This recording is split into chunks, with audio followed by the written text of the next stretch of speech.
Olá, meus amigos. Eu sou Olavo Divino Vieira, membro da Academia de Artes, Letras e Ciências do Lions.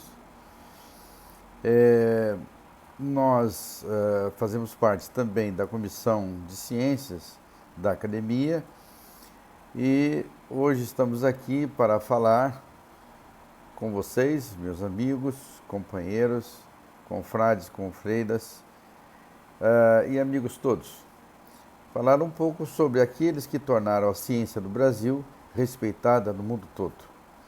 É certo que, ao longo do desenvolvimento de muitas pesquisas no Brasil, eu, pela minha formação, eu sou físico, formado pela Unicamp e convivi com muitos desses físicos, com muitos desses cientistas que fizeram a ciência no Brasil. Mas a ciência brasileira, meus amigos, se tornou conhecida e respeitada desde a segunda metade do século XIX pelo destaque dos trabalhos de alguns dos maiores cientistas desse país. Primeiro, foi a área médica, com renomados médicos sanitaristas nas chamadas moléstias tropicais, desconhecido no mundo, principalmente na Europa e América do Norte. Nomes de homens da ciência brasileira se tornaram respeitados, surgindo daí instituições essas instituições de pesquisa que permaneceram por mais de um século, como a Fundação Oswaldo Cruz, Instituto Butantan, Instituto Vital Brasil, Laboratório Adolfo Lutz, que hoje, com essa pandemia mundial, são instituições respeitadas que participam de pesquisas conjuntas com os maiores laboratórios do mundo no desenvolvimento de vacinas para essa pandemia. Ainda há de se considerar que pesquisas do sequenciamento do genoma, microbiologia e biomedicina, que são desenvolvidas em diversas unidades das universidades federais, colocam o país no cenário mundial de pesquisas de ponta. Na área da física e desenvolvimento de novas tecnologias, surgiu também na primeira metade do século XX passado, um grupo de jovens cientistas que se tornaram respeitados por descobertas científicas que ajudaram no desenvolvimento da ciência e da tecnologia mundial, entre eles os professores César Lattes, Marcelo Dami de Souza Santos, Oscar Sala e outros que foram até indicados ao Prêmio Nobel de Física. Na área da química, agronomia, veterinária e tecnologia de alimentos, cientistas como a tcheca brasileira Johanna Dobenreiner, com as técnicas desenvolvidas por ela na fixação de nitrogênio nas plantas, tornou possível a revolução verde das culturas de cana, da soja, do milho, e vindo a ser o Brasil o maior produtor de alimentos do mundo. As técnicas veterinárias desenvolvidas no Brasil, no controle de zoonoses e inseminação artificial, permitiu ao Brasil ter o maior rebanho bovino do mundo, também a maior produção de aves e ovos, suínos em larga escala, sendo o Brasil um dos maiores produtores também nessas áreas. A prospecção de petróleo em águas profundas, nas chamadas plataformas offshore, a tecnologia brasileira é pioneira. Tudo isso devido a renomados cientistas e da qualidade da ciência desenvolvida no Brasil. Vou passar agora a falar um pouco sobre alguns cientistas de renome internacional que poucas pessoas conhecem. Primeiro, um grande cientista, Adolfo Lutz. Há quem considere Adolfo Lutz, que foi no período de 1855 a 1940, o mais importante cientista brasileiro. Claro que, superlativos à parte, é certamente um dos menos estudados entre os nomes que compõem o panteão de nossas ciências no Brasil. Adolfo Lutz foi o mais importante elo de ligação entre a escola tropicalista de estudo principalmente doenças tropicais, na escola tropicalista baiana e a medicina pós-mansoniana da Europa. Com o estudo fundamental sobre Ancylostomona duodenale, que publicou em Leipzig em 1885, um pouco antes da proclamação da República, e no Brasil, na mesma época, pôs na agenda mundial a pesquisa eumintológica inaugurada por Otto Wickerer, em sintonia com o arsenal teórico e metodológico dos microbiologistas alemães, franceses e ingleses. Já havia publicado, então, trabalhos sobre a zoonoologia clínica e terapêutica durante os anos de formação na Suíça e na Alemanha. Vindo para o Brasil, em Limeira, interior de São Paulo, inaugurou os estudos parasitológicos sobre as doenças animais. Vê que nesta época o Brasil não tinha sequer um laboratório para investigação de parasitos em geral sobre as nossas doenças tropicais. De volta à Alemanha em 1886, enveredou pela bacteriologia da lepra, e esses estudos o levaram à direção do leprosário de Molokai, no Havaí, onde desembarcou no dia em que caiu a monarquia brasileira, isso logo na proclamação da República, até assumir a direção depois do Instituto Bacteriológico de São Paulo em 1893.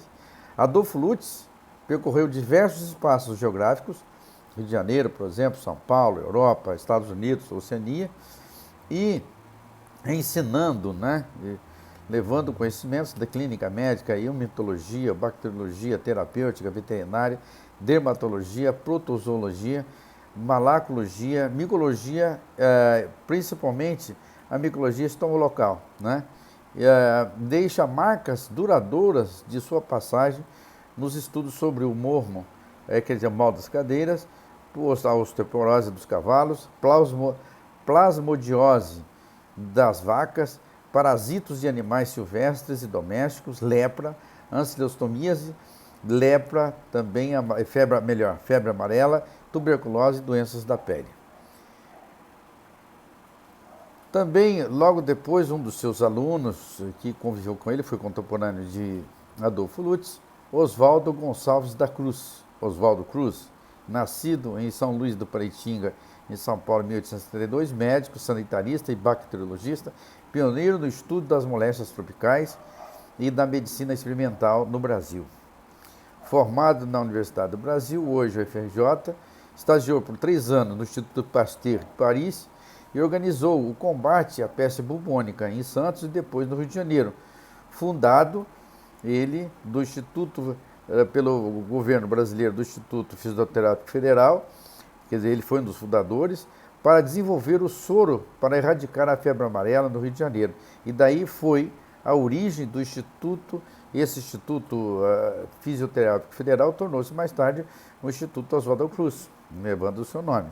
Um dos fundadores da Academia de Ciências do Brasil, seus trabalhos tiveram reconhecimento internacional, pelo que foi premiado em Paris, ou melhor, em Berlim, em 1909.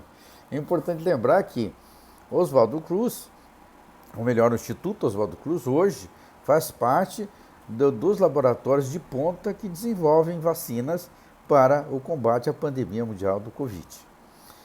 Carlos Ribeiro Justiano das Chagas, ou famoso Carlos Chagas, nascido em Minas Gerais em 1879, médico, sanitarista. Vocês veem que, na verdade, quando já estava em atividade, estavam aí surgindo os novos cientistas, Carlos Chagas, Oswaldo Cruz. Adolfo Lutz morrendo, já estavam aparecendo os novos. Sanitarista, infectologista, bacteriologista e cientista. Formado pela Universidade do Brasil também, iniciou sua carreira no combate à malária. Se destacou na descoberta do protozoário Trypanosoma cruzi. E esse cruzi é homenagem ao seu amigo Oswaldo Cruz. Esse Trypanosoma é transmitido principalmente por insetos da subfamília Triatominae. Esses insetos são os barbeiros, também no interior chamado chupança ou chupão. São insetos tropicais do tipo percevejo do sertão. Uma das consequências da picada do inseto e transmitir o protozoário Trypanosoma cruzi é que leva a um inchaço do coração, levando a uma insuficiência cardíaca e morte daquele paciente. O coração fica grande devido a esse inchaço, não cabendo na caixa torácica do indivíduo. Uma curiosidade sobre Carlos Chagas: foi amigo do pai do presidente Roosevelt, o aventureiro Theodore Roosevelt, que tinha como amigo também o brasileiro Cândido Mariano da Silva Rondon, um dos responsáveis pela expansão do telégrafo no Brasil, com com os amigos índios por todo o interior da Amazônia e do norte do Brasil, acompanhado, claro, por Theodore Roosevelt e também pelos trabalhos, né, sempre investigados por Carlos Chagas. Quem for ao Museu de História Natural de Nova York encontrará uma sala destinada aos trabalhos de Carlos Chagas. Em 1909, num congresso mundial, a doença recebeu o nome de doença de Chagas, em homenagem a ele, grande investigador, grande cientista e descobridor do Trypanosoma na cruz. Esta doença está presente em mais de 18 países da América Latina, sendo uma importante área de saúde pública desses países. Outro grande cientista, muitas vezes pouco conhecido, foi Vital Brasil, mineiro da campanha. Todo mundo conhece o Instituto Vital Brasil, mas não sabe, ou o Instituto Melhor, o Instituto do Butantan em São Paulo, mas não sabe que a origem é devido a Vital Brasil. E aqui mesmo em Niterói, o Instituto Vital Brasil também hoje está sendo coordenado e administrado por grupos de laboratórios estrangeiros, mas ainda o Instituto Oswaldo Cruz também, ou melhor, o Instituto Vital Brasil também é um dos grandes institutos que ainda participa, né, junto com laboratórios internacionais, né, o desenvolvimento de vacinas. Ele foi nascido em Minas Gerais em 1865, médico. Ele era filho de um cartorário e, como corria pelos municípios do sul de Minas Gerais, e em cada lugar que tivesse um filho, os filhos levavam o nome do local onde nasciam. Como Vital Brasil nasceu em Campanha, por isso recebeu o nome de Vital Brasil Mineiro da Campanha. Foi imunologista e pesquisador, sanitarista, participou do combate à febre amarela e peste bubônica, contemporâneo de Oswaldo Cruz, né? E iniciou sua carreira de pesquisador no Instituto Adolfo Lutz, em São Paulo, como já falamos antes. Em 1913, trabalhando na Secretaria de Saúde do Estado de São Paulo, é obrigado a buscar formas de combater as infecções e mortes de pessoas picadas por cobra. Através de suas pesquisas, né, em laboratório de ofidismo, conseguiu desenvolver o soro antiofídico para salvar vidas das pessoas picadas por cobra, principalmente os trabalhadores rurais nas culturas de café e cana do interior de São Paulo. Recebeu do presidente Rodrigues Alves, logo no início do século passado, a Fazenda Butantan para suas pesquisas, que depois deu origem ao Instituto Butantan, que hoje representa o marco da ciência experimental brasileira.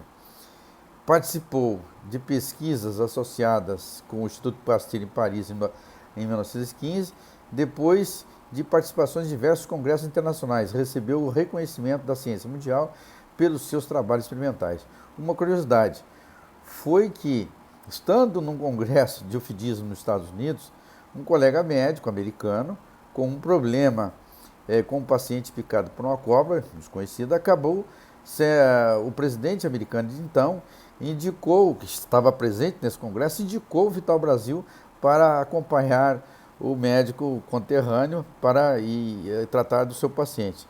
Vital Brasil se deslocou para lá, para o interior dos Estados Unidos, fazendo o acompanhamento junto com o seu colega e socorrendo lá o seu paciente daquela picada daquela cobra.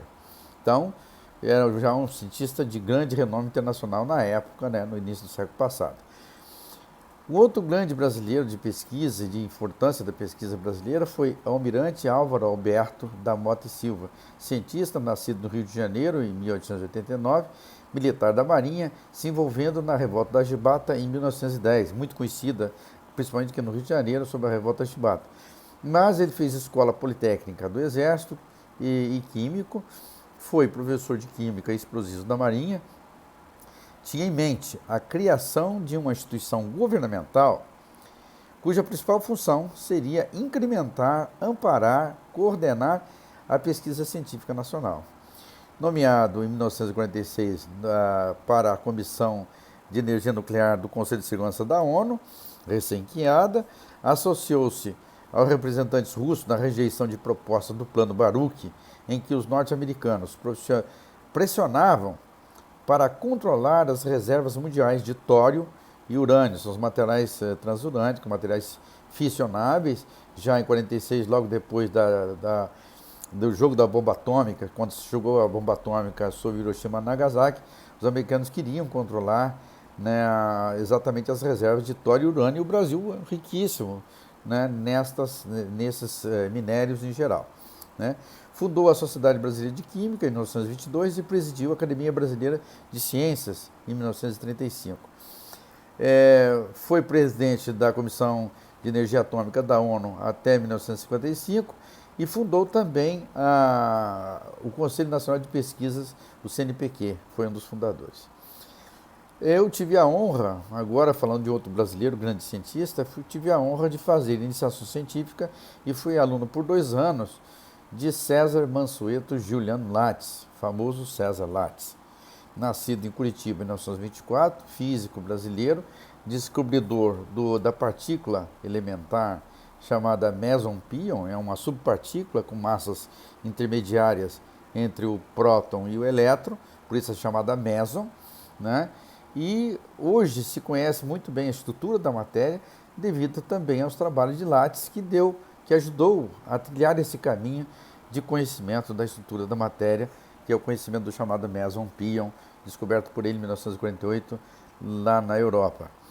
Ele consegue seus primeiros eventos da partícula subatômica meson-pion lá na Universidade de Princeton, nos Montes Apeninos, e logo depois vai à Universidade da Califórnia e, usando de aceleradores de partículas, consegue artificialmente mais alguns eventos.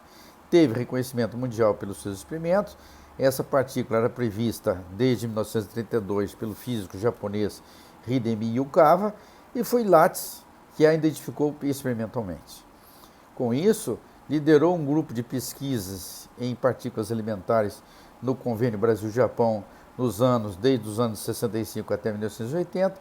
Esse laboratório de observação foi localizado no Monte Chacatay, na Bolívia, né? Foi indicado também ao Prêmio Nobel de Física de 49 a 54. Eu tive a honra de participar como estagiário e aluno de Lattes neste grupo de pesquisa da Unicamp de 72 a 73. Lattes foi um dos fundadores no Rio de Janeiro do Centro Brasileiro de Pesquisas Físicas, na UCA, recebeu o título de doutor honoris causa da Universidade de São Paulo em 1965. Lattes foi um dos últimos grandes cientistas da geração de Albert Einstein. Da geração de Lattes, vários outros jovens físicos brasileiros que se destacaram na física a nível internacional foram Marcelo Damy de Souza Santos, Jaime Thiomo, Oscar Sala, Mário Chemba, José Leite Lopes e Roberto Salmeron. Lattes hoje é conhecido no Brasil mais pelo chamado currículo Lattes, exigido aos candidatos para instituições de pesquisas e empresas desenvolvendo tecnologias. Então conhecemos muito mais Lattes pelo currículo Lattes do que pelos seus trabalhos científicos de grande envergadura mundial. E hoje nós brasileiros às vezes deixamos de valorizar os trabalhos de nossos cientistas. Marcelo Damy de Souza Santos, nascido em Campinas em 1914, foi pioneiro, quer dizer, foi contemporâneo de Lattes, foi pioneiro no Brasil em estudos dos raios cósmicos com um professor judeu-russo chamado Gleb Vatagen, que levou o nome do Instituto de Física da Unicamp. Na inauguração do Instituto de Física eu estava presente e tive a grata honra de conhecer o professor Gleb Vatagen. Fui aluno do professor Marcelo Damy na disciplina de Física Nuclear e conheci pessoalmente o professor Vatagen, como disse. Marcelo Damy foi o desenvolvedor de sonares, equipamentos, né, de comunicação dos navios ingleses e submarinos no final da Segunda Guerra. Trabalhou com aceleradores de partículas nos Estados Unidos, onde lecionou na Universidade de Illinois. Trouxe para o Brasil o primeiro acelerador de partículas, o Bevatron, instalado no Instituto de Energia Atômica de São Paulo, da Universidade de São Paulo, e o primeiro reator nuclear. Também foi introduzido na Universidade Federal do Rio de Janeiro. Esse reator chamava-se Argonauta, que eu também conheci. Foi um dos fundadores do Centro Brasileiro de Pesquisas Físicas, junto com o professor Lattes, e do Instituto de Energia Atômica da Universidade de São Paulo, o IEA.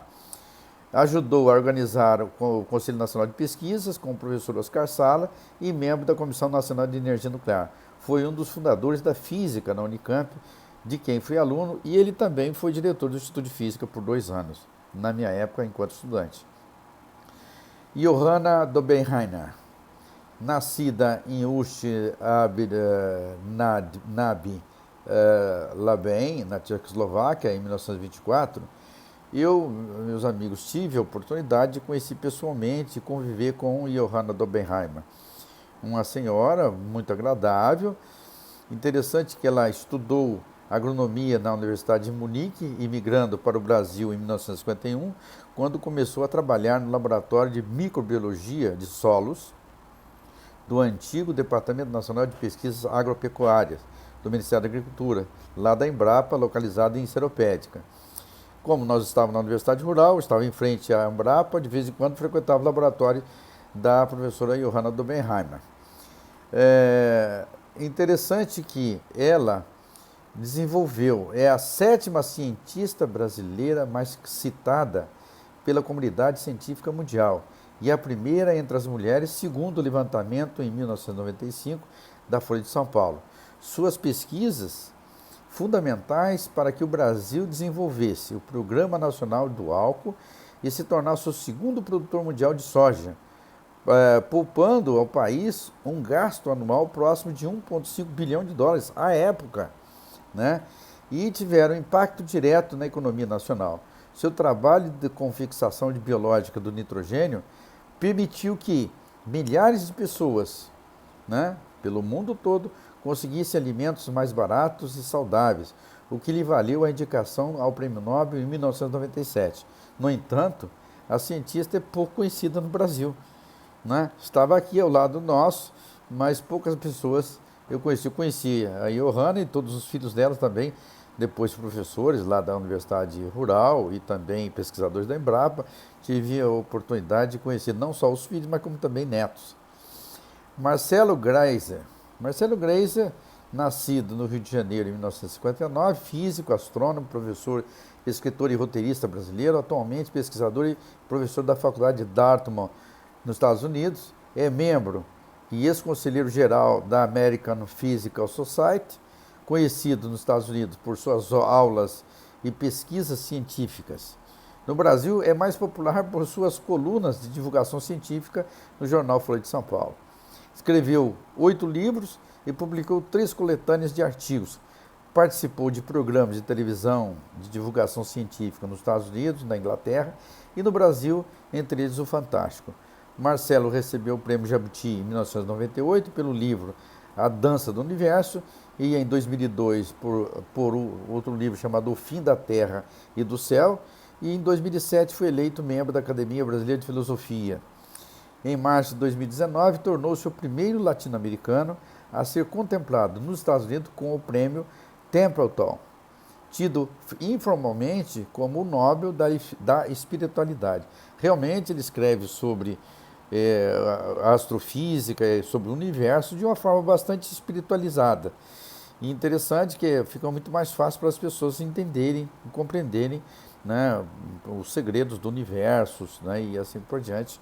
Isso tudo, claro, quando a gente fala de astrofísica, claro que tem um fundamento científico em cima de todas as propostas e conhecimentos de Marcelo Greiser.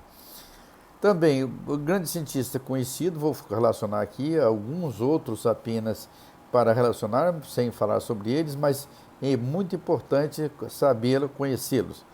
Sérgio Pereira da Silva Porto, físico, nascido aqui em Niterói, estagiou, fez mestrado e doutorado nos Estados Unidos, ligado à Bell Labs em Nova York, e chega na Unicamp, fui aluno dele também por 2 anos. Ele era especializado em lasers e suas aplicabilidades.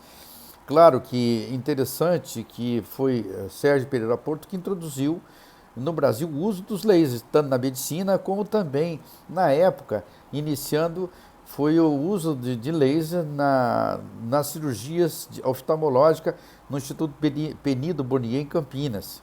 Foi o primeiro instituto brasileiro a usar as técnicas de uso de lasers na oftalmologia. Quem levou todas essas técnicas para o Instituto Penido Bonier foi Sérgio Pereira da Silva Porto. Sérgio Porto também tornou possível a melhoria dos grãos de milho nosso. Na hibridização das sementes de milho, usando lasers, tornou-se melhor a qualidade do nosso milho. Então, Ele também contribuiu no Instituto Agronômico de Campinas. Eu estive presente, como fui aluno dele, trabalhamos em laser juntos. Eu sei dos trabalhos dele nessa área.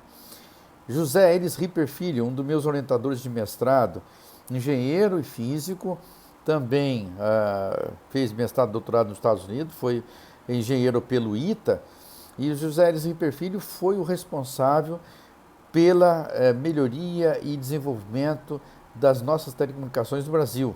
Quando o telefone do Brasil era caríssimo, tornou possível o uso de celulares e principalmente a fibra ótica. Se deve a grandes trabalhos de Ripper no desenvolvimento de pesquisas e trabalhos tecnológicos com fibra ótica. Nelson de Jesus Parada, físico, engenheiro, foi o diretor do Instituto Nacional de Pesquisas Espaciais, um dos primeiros diretores, foi meu professor também por 2 anos na Unicamp.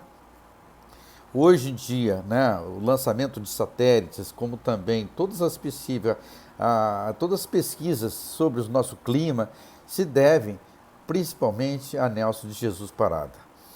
Carlos Alfredo Arguello, argentino, mas radicado no Brasil, foi nosso professor também, grande especialista em raio-x e estrutura da matéria, que tornou possível muitas das pesquisas brasileiras, se deve a Carlos Alfredo Arguello. Daltro Garcia Pinatti, físico, baixas temperaturas e supercondutividade. Foi Pinatti que introduziu exatamente os primeiros estudos experimentais sobre a supercondutividade usando o nióbio. O Brasil, é um dos maiores reservas de nióbio no mundo e também, então, as primeiras pesquisas nessa área usando para efeitos de supercondutividade foi Pinatti que fez isso.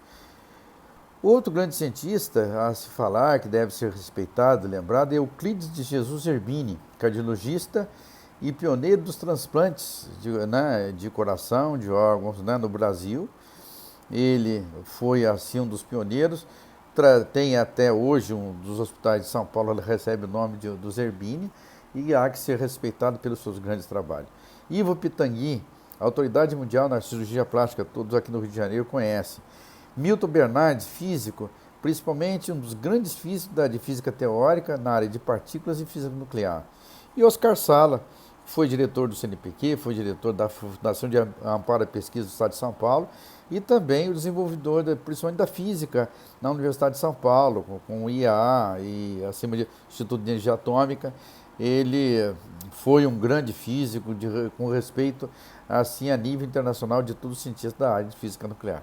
Então, meus amigos, era isso que eu queria te falar para vocês. Eu acho que fiz aqui um resumo rápido da nossa ciência para que todos possam dizer da importância da ciência brasileira e do trabalho desses grandes homens e grandes mulheres que contribuíram para isso. Era só, meus amigos. Muito obrigado.